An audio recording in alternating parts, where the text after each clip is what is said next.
My name is Michael. Watch me travel across every state in America.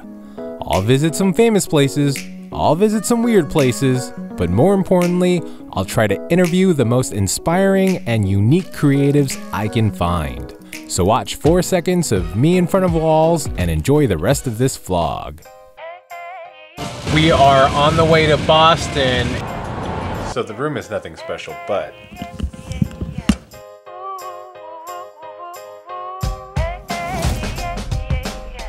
maybe do a duck tour. I don't know. All right, we got one of my flags. I'll let you carry Tom Brady's unofficial deflated footballs out of it. The first 2 sentences of the Declaration of Independence, but that was it. I moved on to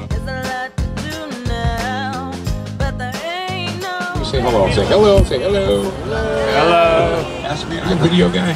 Yeah. What do you? Is that what you do?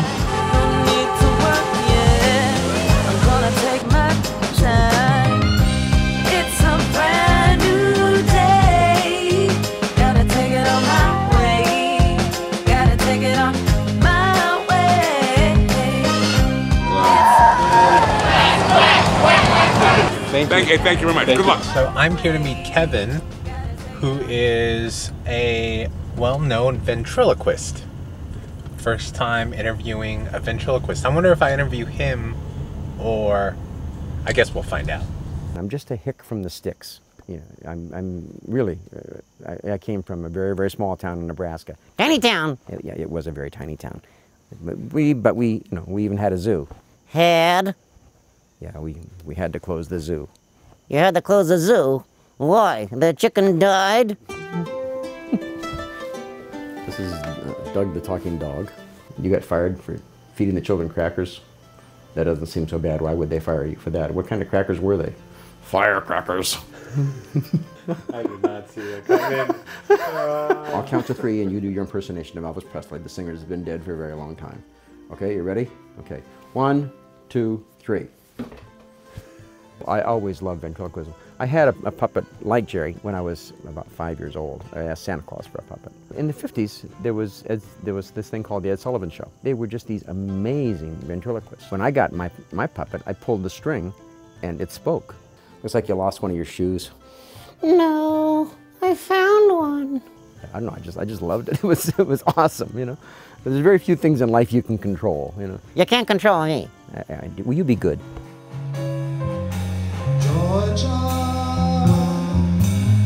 Georgia. Well, why Boston? Because that's where the Berklee College of Music was. I was a drummer in Nebraska. I was the best around, but it was Nebraska, so you don't have to be very good to be the best around, you know. You weren't good at that either. I know. Throughout all this time going to school, did you always toy around with it? No, it was in the suitcase, you know, most of the time, and I didn't pick it up until after my kids went away to school. What compelled you to go back to it? Well, I was the Master of Ceremonies zombie for Spooky World at Fenway Park. Typically, there were some special needs adults. You've got to do something to reach these people, you know, other than just the clown kind of thing. So I went up in the attic and found 2 McDonald's hand puppets. And they immediately made the leap that it was real.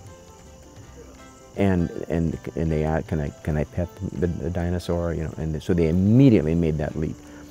And I was blown away. And I thought, oh, maybe I can get a dummy. So I went on eBay and I got this guy. Yeah, you got me. I got you. Yeah, you got me. People want to shake his hand when we do TV shows. The sound man will want to mic the puppet. You know, I mean. Yeah, that's good. This is a no-dummy zone. You're an entertainer first, and it's like acting for 2. Coming up with material, for me, that was extremely hard. I started going to open mic clubs. Each time you go up, you try to get better, and you find out what works and what doesn't work. And that's what I did. I just went to a ton of open mics.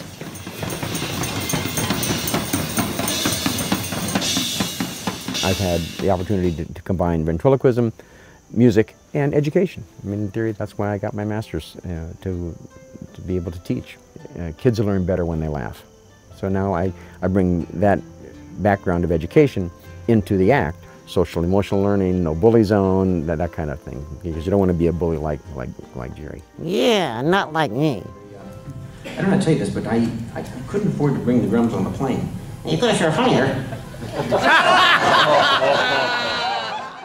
We met earlier. You just met her. We met her. Yeah, she's hot. She's really hot. The reward you get when an audience laughs.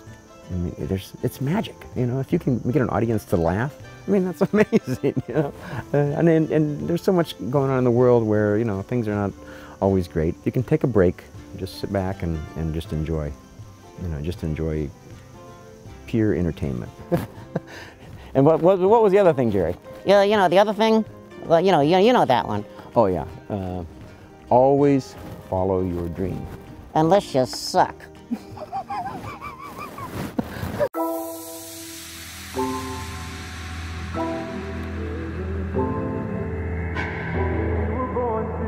So this was kind of hard to do, but it happened. Walking around Harvard has made me feel dumber. So I'm not exactly sure which building behind me, since the Dunkin' Donuts is no longer there, but that's where they filmed the famous scene in Good Will Hunting where Matt Damon was like, "Are you fond of apples?" or "What's your stance on apples?"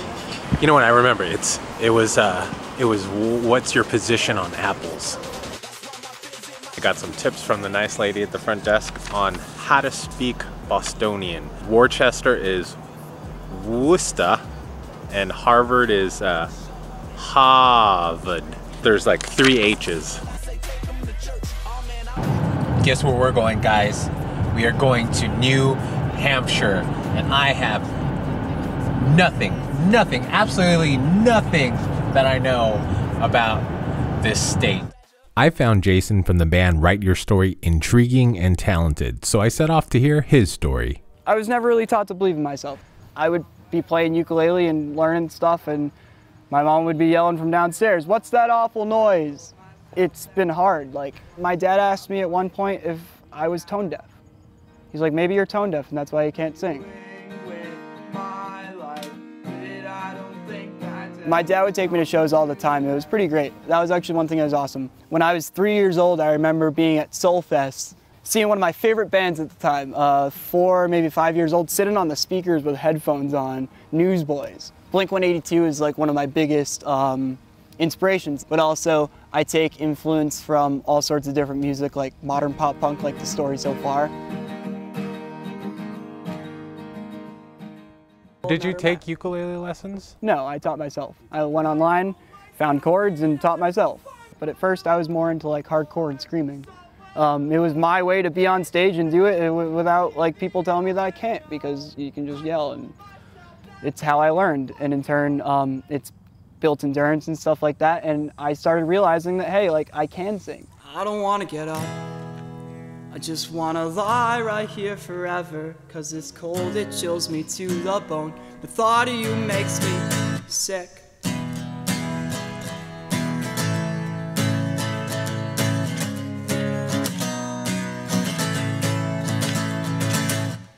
You mentioned depression. Yeah, depression, stress, and getting through life. I have a song on there called I Told Myself.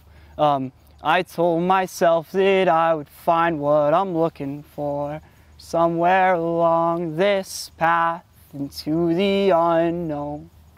It talks about how many times with every attempt I'd make at something that I'm like striving for, that I just shoot myself down and tell myself that I couldn't do it. I'm wasting away on peanut butter toast and these dreams of actually being something, and I think I'm okay.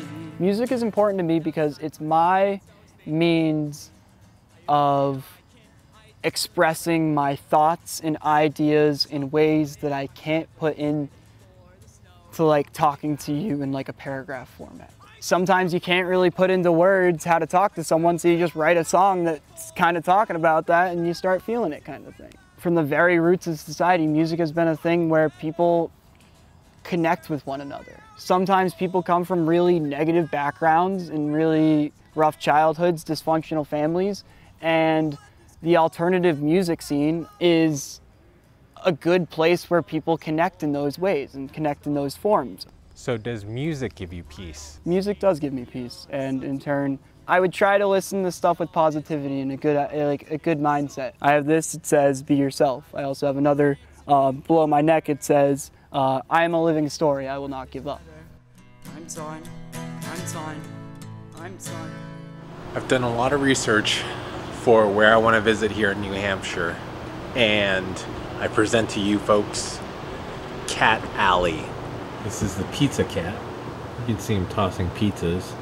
Coffee shop cat, executive cat, the hairstylist cat. It's the cat on a cat. Some days I feel I can't hold on any longer. There has to be more than this. I swear one day I'll get off my ass and start doing something with my life. Some days I feel I can't hold on any longer. There has to be more than this. There has to be more than this. There has to be more.